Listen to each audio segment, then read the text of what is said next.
വനിതകൾക്ക് permanent commission. മാതൃകാ നയപ്രഖ്യാപനവുമായി കേന്ദ്രം. ഭാരതത്തിന്റെ സമുദ്ര അതിർത്തികളിൽ പ്രതിരോധ കോട്ട കെട്ടുന്ന ഇന്ത്യൻ കോസ്റ്റ് ഗാർഡിൽ നാരീശക്തിക്ക് പുതിയ കരുത്തു പകർന്ന് കേന്ദ്ര സർക്കാരിന്റെ നിർണായക നയപ്രഖ്യാപനം. കോസ്റ്റ് ഗാർഡിൽ പുരുഷ ഉദ്യോഗസ്ഥർക്ക് തുല്യമായി വനിതകൾക്കും പെർമനന്റ് കമ്മീഷൻ അനുവദിക്കാനാകും. കപ്പലുകളിൽ എക്സിക്യൂട്ടീവ്, ഓപ്പറേഷൻ, ടെക്നിക്കൽ തുടങ്ങിയ എല്ലാ തന്ത്രപ്രധാന ചുമതലകളിലും വനിതകളെ നിയമിക്കാനും അനുമതി നൽകുന്ന രണ്ട് ചരിത്രപരമായ പരിഷ്കാരങ്ങൾ കേന്ദ്ര പ്രതിരോധ മന്ത്രി രാജ്നാഥ് സിംഗ് പ്രഖ്യാപിച്ചു. ഡൽഹിയിലെ കർത്തവ്യ ഭവൻ 2-ൽ നടന്ന ചടങ്ങിലാണ് അദ്ദേഹത്തിന്റെ കടൽ സുരക്ഷാ മേഖലയിലെ സ്ത്രീ സമത്വം പൂർണ്ണമായും ഉറപ്പാക്കുന്ന ഈ വിപ്ലവാത്മക തീരുമാനം പുറത്തുവിട്ടത്. പുതിയ നയമനുസരിച്ച് ഇനി മുതൽ ഷോർട്ട് സർവീസ് അപ്പോയിന്റ്മെന്റിലും പെർമനന്റ് അപ്പോയിന്റ്മെന്റിലും ലിംഗഭേദമന്യേ തുല്യ പ്രാധാന്യത്തോടെ ആയിരിക്കും ഉദ്യോഗസ്ഥരെ തെരഞ്ഞെടുക്കുക. മുമ്പ് ലോജിസ്റ്റിക് പോലുള്ള പരിമിത മേഖലകളിൽ മാത്രം ഒതുങ്ങി നിന്നിരുന്ന വനിതാ ഉദ്യോഗസ്ഥർക്ക് ഇനി പുരുഷന്മാർക്കൊപ്പം ഒരേ തലത്തിലുള്ള കഠിന പരിശീലനം ലഭിക്കുകയും കപ്പലുകളിലെ മുൻനിര പോരാട്ട ദൗത്യങ്ങളുടെ ഭാഗമാകാനും സാധിക്കും.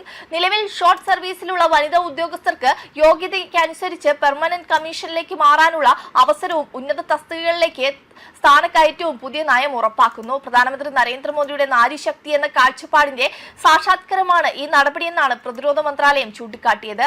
ഇതോടൊപ്പം ഔദ്യോഗിക കൃത്യനിർവഹണത്തിനിടെ കപ്പലിൽ കാണാതാകുന്ന കോസ്റ്റ് ഗാർഡ് ഉദ്യോഗസ്ഥരുടെ കുടുംബങ്ങൾക്ക് ആശ്വാസമേകുന്ന മറ്റൊരു സുപ്രധാന നിയമപരിഷ്കാരവും സർക്കാർ നടപ്പിലാക്കി. ഡ്യൂട്ടിക്കിടെ കടലിൽ കാണാതാകുന്ന സൈനികരെ നഷ്ടപരിഹാരവും മറ്റ് ആനുകൂല്യങ്ങളും വേഗത്തിൽ ലഭ്യമാക്കുന്നതിനായി മരിച്ചതായി കണക്കാക്കാനുള്ള പ്രത്യേക അധികാരം പുതിയ നയം പ്രാബല്യത്തിൽ വന്നു.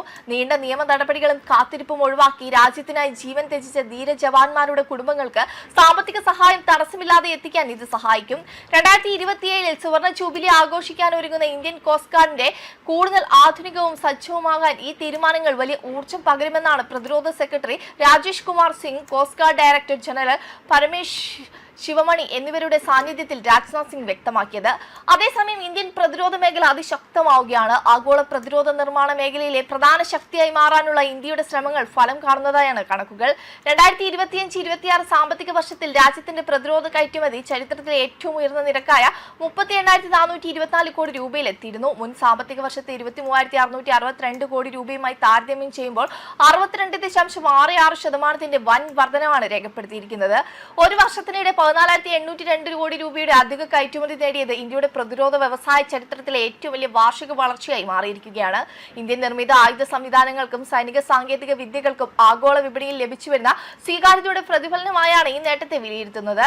പ്രതിരോധ മന്ത്രാലയം പുറത്തുവിട്ട കണക്കുകൾ പ്രകാരം രാജ്യത്തെ പ്രതിരോധ ഉൽപാദനവും റെക്കോർഡ് നേട്ടത്തിലെത്തിയിരിക്കുകയാണ്. 2025-26 സാമ്പത്തിക വർഷത്തിൽ ഇന്ത്യയുടെ ആകെ പ്രതിരോധ ഉൽപാദനം 1.78 ലക്ഷം കോടി രൂപയായി ഉയർന്നിരുന്നു. കയറ്റുമതിയിൽ പൊതുമേഖലയും സ്വകാര്യ മേഖലയും നിർണായക പങ്കുവഹിച്ചിട്ടുണ്ട്. പ്രതിരോധ പൊതുമേഖലാ സ്ഥാപനങ്ങൾ മൊത്തം കയറ്റുമതിയുടെ 54.84%, സ്വകാര്യ മേഖല 45.16% സംഭാവന ചെയ്തു. പൊതുമേഖലാ സ്ഥാപനങ്ങളുടെ കയറ്റുമതി ഒരു വർഷത്തിനിടെ 151% ഉയർന്നപ്പോൾ സ്വകാര്യ മേഖലയുടെ വളർച്ച 14%. ഇന്ത്യയുടെ പ്രതിരോധ രംഗത്ത് സർക്കാർ സ്ഥാപനങ്ങൾക്കും സ്വകാര്യ കമ്പനികൾക്കും ഒരുപോലെ വലിയ പങ്കുവഹിക്കാൻ കഴിയുന്നു എന്നതിന്റെ തെളിവായാണ് ഈ കണക്കുകൾ വിലയിരുത്തപ്പെടുന്നത്. വെബ് ഡെസ്ക് കർമ്മ ന്യൂസ്.